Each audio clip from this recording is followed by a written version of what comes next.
Good morning my dear students. आज हम करेंगे जी worksheet number 8।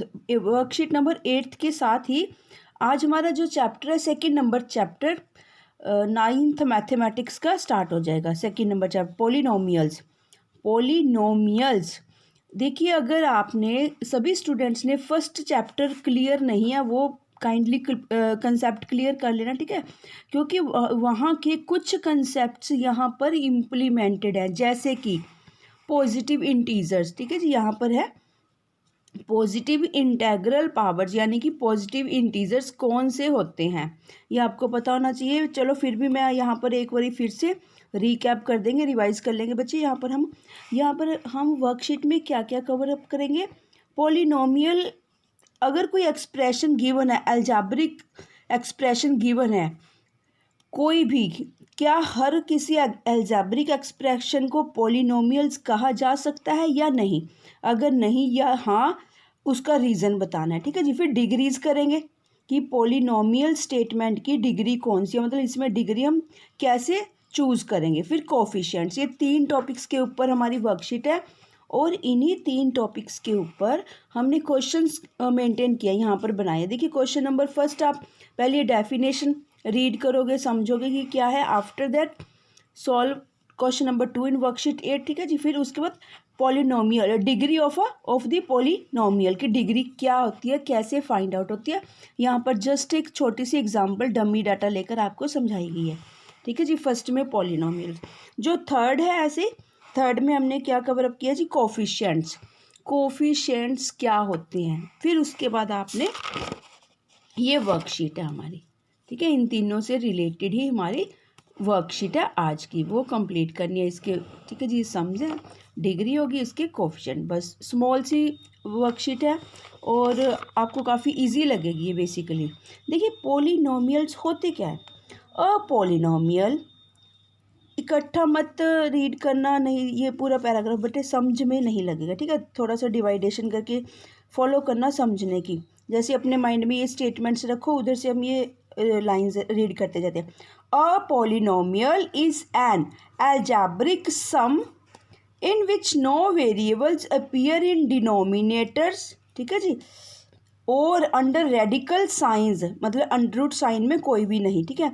And all variables do appear are raised only to positive integral powers. Poly means various, many, much. ठीक है, पोली means. देखिए क्या कह रहा है ये डेफिनेशन में। A polynomial is an algebraic sum, एक अलजेब्रिक सम है। नो वेरिएबल्स अपीयर, कोई भी वेरिएबल्स, आपको वेरिएबल्स एंड कॉन्स्टेंट्स की पहचान होनी चाहिए। वेरिएबल्स किन्हें बोला जाता है, जो ये अल्फ़ाबेट होते हैं, एक्स, जितने भी अल्फ़ाबेट होते हैं उनको वेरिएबल बोला जाता है। जो ये नंबर्स होते हैं उनको कॉन्स्टेंट्स बोला जाता है। ठीक है, वो कहते हैं कि जो वेरिएबल्स है वो डिनोमिनेटर में नहीं होना चाहिए। और सेकेंड बात क्या है जी यहाँ पर, ठीक है जी, सेकेंड क्या था, and all variables do appear are raised only. इसका क्या मीनिंग है जी, जितने भी वेरिएबल्स हैं उनकी कोई ना कोई पावर्स होनी चाहिए। जैसे एक्स है, वाई है, वो पावर में होने चाहिए। जो पावर है वो भी पॉजिटिव होनी चाहिए। ठीक है, पॉजिटिव इंटीग्रल मतलब पॉजिटिव होने चाहिए। ये कुछ इस टाइप की पॉलिनोमियल स्टेटमेंट्स की पहचान है। और पॉजिटिव इंटीजर्स कौन से होते हैं, देखिए यहाँ पर नंबर लाइन है। आपको बताया कि नंबर लाइन को 0 से, अगर हम पॉजिटिव की मतलब right side positive integers, left side negative integers, इनकी आपको बहुत अच्छे से इनको बाइफरकेट करना आना चाहिए और बाय नेम आपको पता होना चाहिए। अगर हम आपसे पूछे जी जल्दी से नेगेटिव इंटीजर्स, पॉजिटिव इंटीजर्स और 0 इंटीजर्स बताइए, आपको ये तीनों की एकदम से पहचान होनी चाहिए। ठीक है जी। पॉजिटिव इंटीजर्स इनको बोला जाता है, यानी कि काउंटिंग नंबर्स को, बेसिकली जो नेचुरल नंबर्स होते हैं, काउंटिंग नंबर्स होते हैं, उन्हें पॉजिटिव इंटीजर्स बोला जाता है। नॉन नेगेटिव इंटीजर्स किन्हें बोला जाता है, होल नंबर्स को। ये याद रखना बच्चे, यहाँ पर आपके बहुत ज़्यादा काम है ना यही वाला, नॉन नेगेटिव इंटीजर्स। देखिए ये, देखिए ध्यान से देखिए हमने क्या किया था इसमें। वैसे वर्कशीट हम ये वाला कंसेप्ट किसी लास्ट कोई वर्कशीट मेरे को याद नहीं किसमें हम कर चुके हैं, चलो फिर भी आप देखो ध्यान से। Positive integers, natural numbers, counting numbers, इन्हें सब कुछ कहते हैं। ठीक है जी। 0 इंटीजर सिर्फ ओनली 0 ही है, 0 इंटीजर, याद रखना ये। जब इनको होल नंबर्स के साथ ऐड कर दिया जाता है, यानी कि 0 प्लस पॉजिटिव इंटीजर्स क्या कहलाते हैं, होल नंबर्स। बट स्टूडेंट्स उन होल नंबर्स को नॉन नेगेटिव इंटीजर्स भी बोला जाता है। देखिए खुद देखिए, नेगेटिव को एक साइड रख दिया, बाकी क्या बचे हमारे पास, पॉजिटिव प्लस होल। तो अगर हम इकट्ठों को क्या कलेक्टिवली मतलब क्या बोल दें, नॉन नेगेटिव इंटीजर्स। ठीक है, ये याद रखना, नॉन नेगेटिव इंटीजर्स यहाँ काम आना है सेकंड चैप्टर में, और पॉजिटिव इंटीजर्स पूरे पूरे के पूरे फुल फ्लैश्ड काम आना है यहाँ पर। ठीक है जी, अगर कुछ इस टाइप का कुछ और आया फिर हम इसी वर्कशीट पे वापस आ जाएंगे। और मे बी स्टूडेंट्स, जब मैंने आपको ये लास्ट टाइम कभी करवाई थी वर्कशीट, यहाँ पर और लिख दिया था। ठीक है जी, जब बिल्कुल स्टार्टिंग में हमने स्टार्ट किया था, यहाँ पर बच्चे OR बिल्कुल भी नहीं आना, AND एंड आएगा। आप डिफरेंस देखना कि क्या होता है OR में, AND एंड में। ठीक है, और तो कहता है कि चलो दोनों में से एक होएगा तो भी चल जाएगा काम, पर AND एंड इंग्लिश का याद रखना बच्चे, इंग्लिश की बात करें, AND एंड क्या कहते हैं, दोनों होने चाहिए। अगर तुम्हारा नंबर इस फॉर्मेशन में आता है, कोई भी नंबर जैसे 22/7 है, ठीक है, 22/7 है, हम एकदम तो उसको क्या करेंगे, हम कह देंगे कि भाई वो तो हमारा रैशनल नंबर है, हम तो एकदम से यही बोल देंगे ना कि डेसिमल में P/Q की फॉर्मेशन में है, और ये भी नहीं है ना, ये जो ज़ीरो की हम बात करते हैं, जो 2 कंडीशंस है, बोथ आर इंटीजर्स है। पर अगर उसको आप सॉर्ट आउट करते हो 22/7 को, उसका क्या आंसर आता है, ये आंसर आता है 3 पॉइंट दिस, यानी कि नॉन टर्मिनेटिंग एंड। ठीक है, बस ये याद रखना बच्चे, आपने अपनी सभी स्टूडेंट्स ने नोटबुक में से जहाँ पर भी आपने नोट्स मेंटेन किया बच्चे, होमवर्क किया मैथमेटिक्स का 9th का, और यहाँ से ख़त्म करके AND एंड लिख देना। ठीक है, ध्यान रखना है। कुछ स्टूडेंट्स का तो मैंने करेक्ट कर दिया था, पर कुछ रह गए थे। ठीक है, जिन्होंने होमवर्क चेक करवाया था उनका मैंने कर दिया था, कुछ स्टूडेंट्स रह गए थे जिन्होंने अपनी नोटबुक्स नहीं चेक करवाई थी। काइंडली आप सेट कर लेना, non terminating and non repeating. चलिए जी, फिर से हम वापस अपनी इसी वर्कशीट पे आते हैं। अब यहाँ पर राजे एकदम से देखिए बच्चे, हमें पता लग रहा है कि पावर -1 में आ गई, एक तो ये प्रॉब्लम आ गई यहाँ पर, ये नहीं हो सकता। सेकंड, जो x है उन्होंने कहा था रेडिकल साइन नहीं होना चाहिए। ठीक है, रूट्स में नहीं होना चाहिए, वो रूट्स में आ गया। इट मीन्स दो कंडीशंस ऐसी आ गई जो पॉलिनोमियल्स को कंप्लीट नहीं करती, that means it is not a polynomial. Second में क्या हुआ, सेकंड में देखिए, it is a polynomial in 2 variables x and y. Here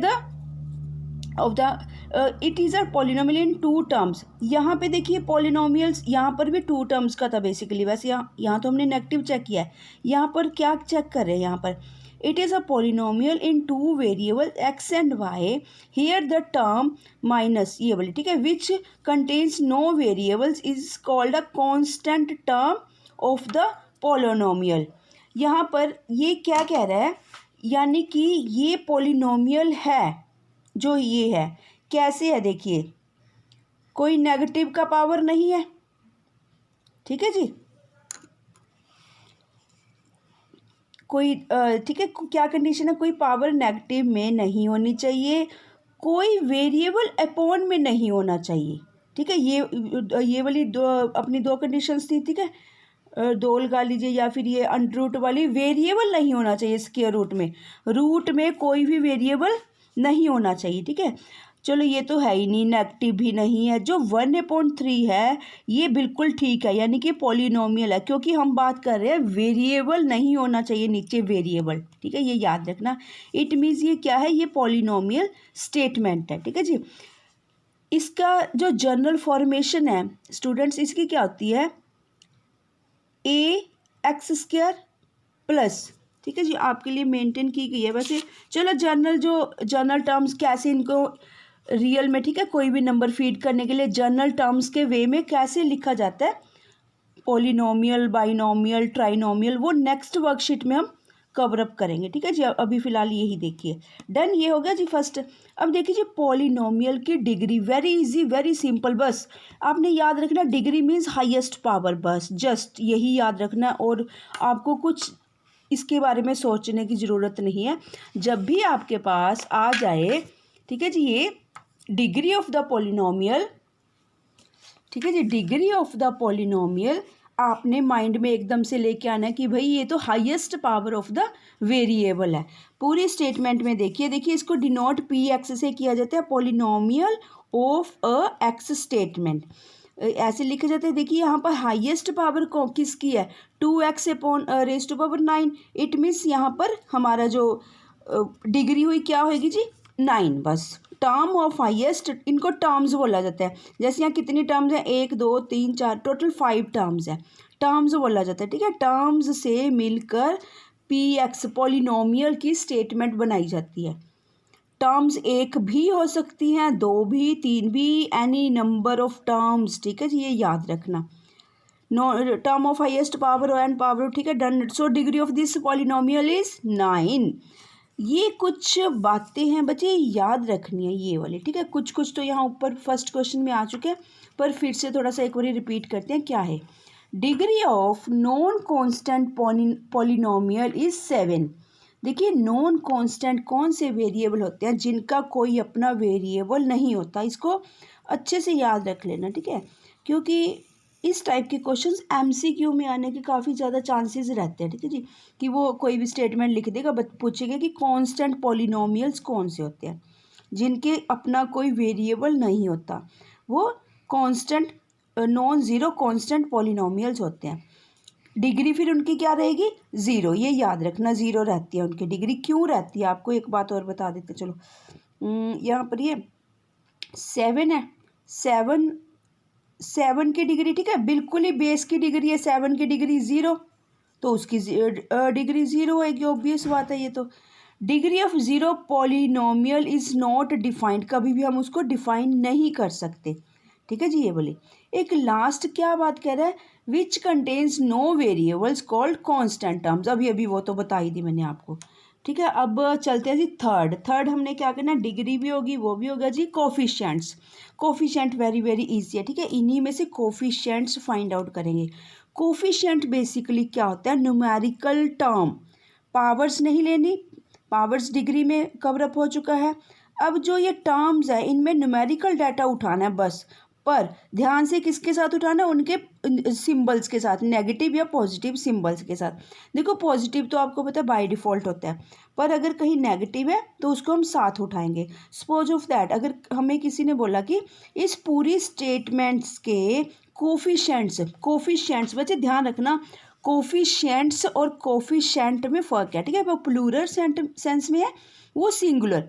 plural sense में तो देखिए क्या कहता है, अगर हमें कोई कहे कि इसके कोफिशिएंट्स फाइंड आउट कीजिए, हम पता क्या बोलेंगे, 2, -3, 4, 2 प्लस 7 भी लिखेंगे। ठीक है, ये क्योंकि न्यूमेरिकल डाटा बेसिकली उठाना होता है, टर्म्स में से जो टर्म्स होती हैं वो, ये तो हो गए कोफिशिएंट्स। अगर कोई हमें स्पेसिफिकली बोल दे, स्पेसिफिकली स्पेशल, कि एक्स रेज टू पावर 3 का कोफिशेंट, ओनली कोफिशेंट, तो हम 4 कहेंगे।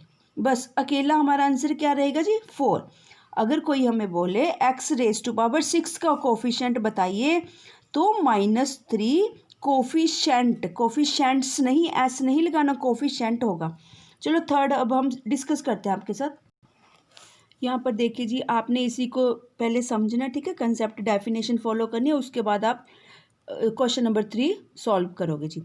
Each term of a polynomial has a coefficient, हर एक टर्म का कोफिशिएंट होता ही होता है। ठीक है जी, the numerical coefficients of the terms numerical, ठीक है, in a polynomial are called the coefficients of the polynomial. जैसे कि बस आपको बताई दिया, इसका क्या होगा, 5, √2, -1/3। ये तो पूरी कंप्लीट स्टेटमेंट का है। नेक्स्ट स्टूडेंट्स हम करते हैं जी वर्कशीट नंबर के इसके क्वेश्चंस। देखिए ये इस टाइप के क्वेश्चंस है, एक बार आप गो थ्रू कर लीजिए वर्कशीट को, फिर उसके बाद हम डायरेक्टली सॉल्यूशन पर चलते हैं कि इनका आंसर आउट क्या करेंगे हम। ठीक है जी, बस यही वाले क्वेश्चंस है टोटल। हाँ जी स्टूडेंट्स, यहाँ पर देखिए, which of the following expressions are polynomials and which are not, state reasons for your answers. First of all देखिए, फर्स्ट वाला बिल्कुल ही एकदम से क्लैरिटी है ना, since the power of x is each term is a non negative integers. Negative नहीं है, नॉन नेगेटिव। नॉन नेगेटिव का मीन्स पॉजिटिव इंटीजर्स है, बस ये हो गया जी फर्स्ट। सेकेंड देखिए, थर्ड रूट एक्स, इसको थर्ड रूट एक्स बोला जाता है, +7 since the power of x is 1/2। ये क्यों लिखा, जो एक्स है, ठीक है जी, एक्स वो रूट में है, एंड 1/2 नहीं 1 सिंस द एक्स है जी 1/3 आना था, ठीक है जी। हमने इसको क्या करते हैं, थर्ड रूट है तो रूट ख़त्म करने के लिए, रिमूव करने के लिए हम उसको पावर में ले जाते हैं। कहता जो इसकी पावर है बस, और तो कुछ देखना ही नहीं। अगर हमें कुछ पहले ही डाउट हो गया ना उसके ऊपर, ठीक है, ये स्टेटमेंट के ऊपर, बच्चे हम वहीं पे अपना आंसर आउट कर देंगे। कहता जो एक्स की, क्योंकि हमने क्या बोला कि जो एक्स है उसकी जो पावर्स है वो डिनोमिनेटर में नहीं होनी चाहिए, ठीक है। X is a 1/3 of fraction and a non negative integer, यहाँ पर भी नॉन आना था, ठीक है जी। So it is not a polynomial. अब थर्ड देखिए जी, सिंस द पावर ऑफ, ये भी बिल्कुल सिंपल है, सारी पावर पॉजिटिव में है और कोई प्रॉब्लम ही नहीं, और वेरिएबल्स की पावर जो है ना, वेरिएबल्स की ही पावर है, ये भी डन है, ये भी क्या जी। So it is a polynomial since the power of each term is a non negative integers. बस हम बेसिकली तो यही देखना होता है, या फिर कोई डिनोमिनेटर में वेरिएबल नहीं होना चाहिए। एट्थ भी स्पेसिफिकली ध्यान रखना, ये कांस्टेंट पॉलिनोमियल्स है, कांस्टेंट। जैसे कि स्टेटमेंट देखिए हमने कहा कि वेरियस टर्म्स को मिलकर ही पॉलिनोमियल बनता है, तो ऐसी सी टर्म यहाँ पर है, इट मीन्स ये कांस्टेंट पॉलिनोमियल्स है। कांस्टेंट पॉलिनोमियल्स अभी हमने डिस्कस किया जिनकी डिग्री जीरोस होती है, ठीक है, ये भी। अब देखते हैं जी ये वाला, सिंस द, ये भी सिमिलर क्वेश्चन है, since the power of y in each term is a non negative. Y क्या है, हमारा वेरिएबल है, क्योंकि वाई वेरिएबल है, हमने वाई की ही पावर देखनी होती है कि वाई की पावर नेगेटिव में तो नहीं, कोई नहीं है, इट मीन्स तो वो क्या है, नॉन नेगेटिव इंटीजर है, इट मीन्स वो पॉलिनोमियल है, ठीक है जी। ये हमारे 5 क्वेश्चंस कंप्लीट हो गए। अब देखिए राजे ये वाला, अभी हमने डेफिनेशन में रीड किया था कि वेरिएबल जो है, वेरिएबल वो अपॉन में नहीं होना चाहिए, डिनोमिनेटर में। डिग्री तो बाद में देखेंगे, अब डिग्री में मतलब अपॉन में, डिनोमिनेटर में नहीं होना चाहिए, बस इसकी तो डायरेक्टली यही है। क्यों कहते हैं वो, अगर हम इसका लॉ ऑफ एक्सपोनेंट्स का रूल इम्प्लीमेंट करते हैं, देखो इसको हम फिर क्या लिख देते हैं, इस वे में लिख देंगे। अगर इस वे में लिख दिया वो नेगेटिव चला जाएगा, अगर नेगेटिव चला जाएगा तो हमारा रूल क्या कहता है, नहीं भी नेगेटिव तो होना ही नहीं चाहिए, ठीक है जी, इसलिए it is not a polynomial. चलो जी नेक्स्ट है degree, very easy very interesting question, right the degree of the polynomial given below. यहाँ पर बस आपने बच्चे जब डिग्री की बात आती है ना, किसी चीज़ की तरफ नहीं देखना, हाईएस्ट डिग्री, सभी की डिग्रीज चेकआउट कीजिए, इसकी 6 है, 4 है, इसकी 0 है, इट मीन 6 आंसर है। सेकंड में देखिए 2 minus y raise to power 4 minus y raise to power 3, highest कौन सा है, which one is greater than 4 और 3, इट मीन्स 4 है, 4 इज ग्रेटर देन 3, ठीक है जी, 4 इज ग्रेटर देन 3, 4 हमारा डिग्री है। यहाँ पर बेसिकली ध्यान रखना बच्चे, 2-3 बारी वैसे हमने डिस्कस कर लिया, आपने भूलना नहीं है, जो नॉन जीरो कॉन्स्टेंट्स होते हैं, नॉन जीरो कॉन्स्टेंट्स जिसकी वैल्यू ज़ीरो नहीं है, ठीक है, नॉन ज़ीरो कांस्टेंट उनको भी बोला जाता है। यानी कि कोई भी स्टेटमेंट बच्चे जब हम बनाएंगे कुछ भी पॉलिनोमियल्स की स्टेटमेंट, नॉन ज़ीरो कांस्टेंट क्या कहती है, एक तो ये कहती है कि इसका अपना वेरिएबल नहीं होता, दूसरा ये किस तरफ इशारा करिए, ज़ीरो नहीं हूँ मैं, कहता नॉन ज़ीरो कांस्टेंट मतलब जो मैंने ये मेरी स्टेटमेंट बनी है, अगर x upon raise to power ये x raise to power 6 minus x plus या माइनस ज़ीरो कभी नहीं होगा, ये नॉन ज़ीरो कांस्टेंट इसे कह रहे हैं, ठीक है। तो ये कह रहा है कि 2 है, नॉन ज़ीरो कांस्टेंट है, यानी कि कोई ना कोई वैल्यू कंटेन कर रहा है वैल्यू जिसकी वैल्यू ज़ीरो नहीं है, ठीक है जी। सी कांस्टेंट इसीलिए बोला जाता है, आपको पता है बच्चे, जैसे हम ए एंड बी कॉमा सी लेते हैं, ठीक है, सी कांस्टेंट इसीलिए, सी वो वाला कांस्टेंट होता है इसलिए उसको सी बोला जाता है। जैसे हम फैक्टराइजेशन के सम करेंगे, उसमें फैक्टराइजेशन में जब आप देखिए फैक्टराइजेशन का क्या फंडा होता है, जैसे यहाँ पर मान लीजिए आपके पास एक्स रेज टू पावर 6 है, यानी कि 6 पेयरिंग बनेगी इसकी। अगर कोई सपोज ऑफ दैट 2 पेयरिंग है, आप सम फाइंड आउट करते हो ना, तो आपके फैक्टर्स 2 फॉर्मेशन में आएंगे, मतलब 2 पेयर्स बन के आएंगे, आपके पास 2 कोऑर्डिनेट्स बन के आएंगे, ठीक है। सी जो लास्ट वाला होता है कॉन्स्टेंट होता है ये, ठीक है जी। It has no on variable, so degrees ये हो चुका, डन हो चुका, ठीक है। फिर भी स्टूडेंट्स कोई कन्फ्यूजन रहती है आप मेरे से पर्सनली डिस्कस कर लेना। नेक्स्ट देखिए जी, write the coefficients of x square. बच्चे यहाँ पर ना ये चीज़ ध्यान रखना, थर्ड क्वेश्चन कर रहे हैं अब हम। अगर तो उसने स्पेसिफिकली पूछा, देखिए उन्होंने क्या आस्क किया है क्वेश्चन में, 3 स्टेटमेंट्स गिवन है, उन्होंने सिर्फ तीनों में से पहले तो कहते देखिए x2 एग्जिस्ट कर रहा है, ठीक है, करे या ना करे, पर हमने आंसर आउट सिर्फ इसी के अकॉर्डिंग करना है। एक्स रेज टू पावर 2 का उसके प्रीफिक्स में देखिए कुछ भी कोई न्यूमेरिकल वैल्यू गिवन है, ठीक है, जो है तो वो आंसर आएगा, अगर नहीं है तो 1 या -1 आंसर आएगा। एक क्वेश्चन बच्चे इसी टाइप का हमारे पास, सपोज ऑफ दैट x + 1 है, इसका आंसर 0 आएगा, ये याद रखना, ठीक है। ये 4th नंबर क्वेश्चन बना लेना, बेसिकली इसको 1 2 3 4th, ठीक है जी, 4th नंबर पे अब स्टार्टिंग से डिस्कस करते हैं। चलिए, कोफिशिएंट फाइंड आउट करना है एक्स रेज टू पावर 2 का। यहाँ पर स्टेटमेंट चेक कीजिए, p x is equal to, यानी कि polynomial of x statement is equal to 2 + x² + x। X square को देखना है और किसी चीज़ को आपने नहीं देखना। एक्स स्क्वायर जब भी किसी के आगे यहाँ पर फिक्स में कुछ नहीं होता तो हम अपनी तरफ से 1 मान लेते हैं। इट मीन्स इसका कोफिशिएंट जो न्यूमेरिकल वैल्यू क्या है 1। ऐसे चलते हैं जी सेकेंड, -x²। अब यहाँ पे भी हमने 1 लगा लिया बेसिकली बाय अपनी तरफ से, ठीक है जी, पर वो नेगेटिव में तो मेरा कोफिशिएंट -1 आएगा। ऐसा ही स्टूडेंट्स काइंडली इस क्वेश्चन की तरफ ध्यान दो। थर्ड, ये 4 के 4 क्वेश्चंस मोस्ट इंपॉर्टेंट है। आपको सिंपल सा तो एकदम फाइंड आउट कर दोगे, बट जो इस टाइप के क्वेश्चंस होते हैं उसके आंसर में कन्फ्यूजन क्रिएट हो जाती है। ये बच्चे इसका देखिए, x का 2 बोला ना हमें कोफिशिएंट, ठीक है, एक्स रेज टू पावर 2 का कोफिशिएंट का मतलब है उससे पहले प्रीफिक्स में प्रत्यय करते हो ना आप हिंदी में, ठीक है जी, यानी कि जो पहले, ठीक है जी, जो एक्स से एक्स रेज टू पावर जिसका पूछा गया उसी का ही ध्यान रखना, ठीक है। अगर x3 का पूछते ना वो एक्स रेज टू पावर 3 के कोफिशिएंट्स, फर्स्ट का आंसर 0 आता, सेकंड का 1 आता, थर्ड का भी 0 आता, फोर्थ का भी 0 आता, कोई है एग्जिस्ट ही नहीं कर रहा एक्स रेज टू पावर 3 वाला, ठीक है। चलो हम अपने वापस x2 पे ही चलते हैं। थर्ड का आंसर आप π/2 दोगे, ध्यान रखना इस चीज़ों का। फोर्थ में देखिए क्यों 0 है, एक्स रेज टू पावर 2 मेरी स्टेटमेंट में है ही नहीं, अलजेब्रिक एक्सप्रेशन में है ही नहीं, तो हम क्या करेंगे, अगर नहीं होता उसका किसी का कोई कोफिशिएंट तो हम क्या करते हैं 0 लगा देते हैं। क्यों, कैसे लगा देते हैं 0, क्योंकि हम इसमें फीडिंग क्या कर देते हैं, बेसिकली हम ऐसे करते हैं, यहाँ पर 0 लगा देते हैं, ठीक है जी। थोड़ा सा मैं लॉजिक एक्चुअली समझाने लगी हूँ, कुछ स्टूडेंट्स के समझ आएगा कुछ के नहीं आएगा।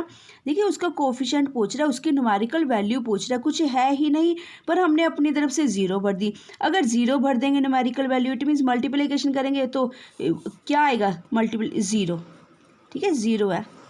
किसी बुक में आपको ये टॉपिक मिल सकता है मे भी, but I am not sure about it. Okay, चलो एक क्वेश्चन शायद हो रहेगा, वेट करना बच्चे अभी।